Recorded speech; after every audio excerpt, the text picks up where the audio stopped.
King हमारा है।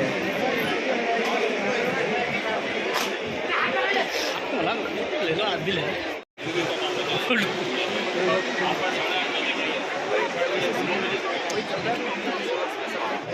उधर से ले लो, सीधे ना सीढ़ी नहीं चलनी पड़ेगी, उधर से ले लो, सीधा के वहाँ से ले लो।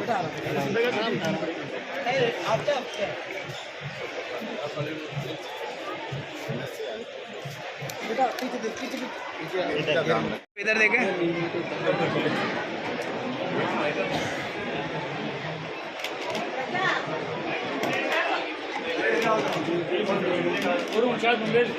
संभालना आगे आगे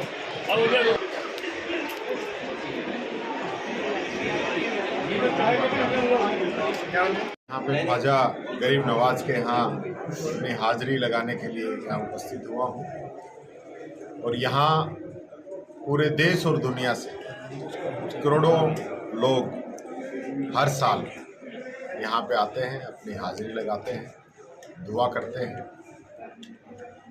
और मैं भी आज यहाँ पे यही दुआ करने आया हूँ कि पूरे प्रदेश में, देश में, दुनिया में प्यार प्रेम भाईचारा रहे, अमन चैन, प्यार प्रेम और सौहार्द हम सब लोगों का बना रहे। जो इस देश की सबसे बड़ी खूबसूरती है वह है इस देश का संविधान। और संविधान ये कहता है कि हम सब लोग इस गुलिस्ता के अलग अलग रंग के फूल हैं, सब लोग मिलके ही एक जो गुलिस्ता बनता है वो हमारा हिंदुस्तान है।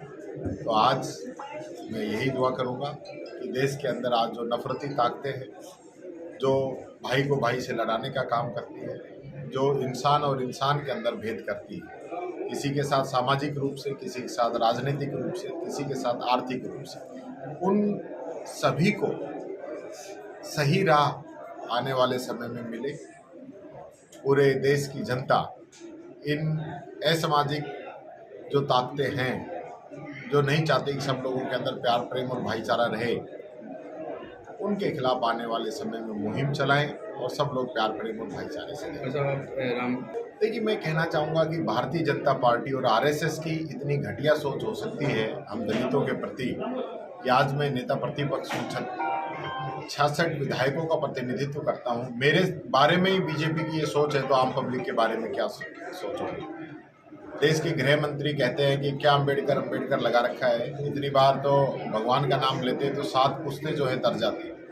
तो जहाँ देश के गृह मंत्री की ऐसी सोच हो तो भारतीय जनता पार्टी की जो सोच है वो तो सबके सामने है।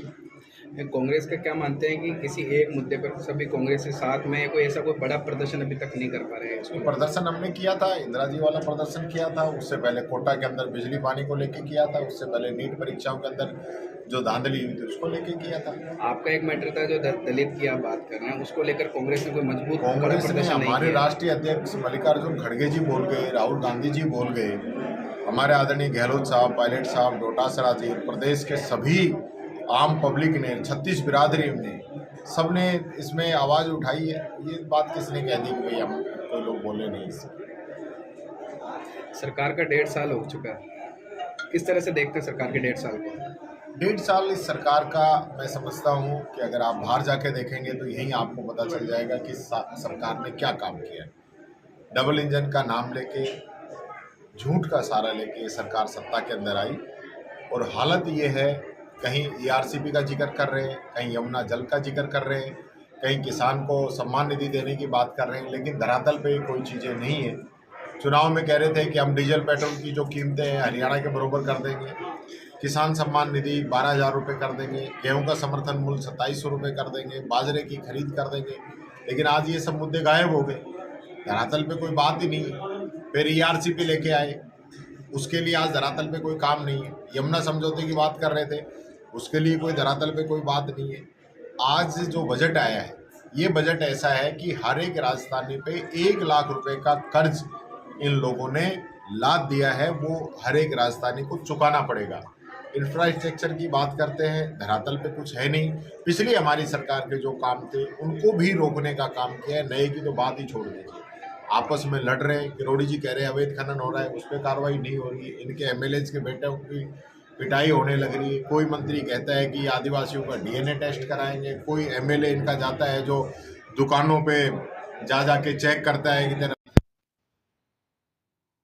सरकार का, ये सरकार है क्या? सरकार नहीं, सर्कस चल रहा है इन लोगों का। वक्फ बिल को लेकर क्या कहेंगे आप? ये वक्फ बिल को लेके हमारी पूरा है, इस चीज का विरोध।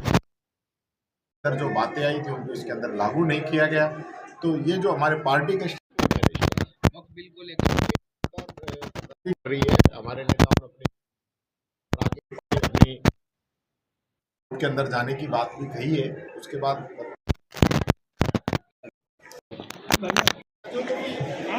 एक मिनट भाई साहब, थोड़ा वैसे हो ना।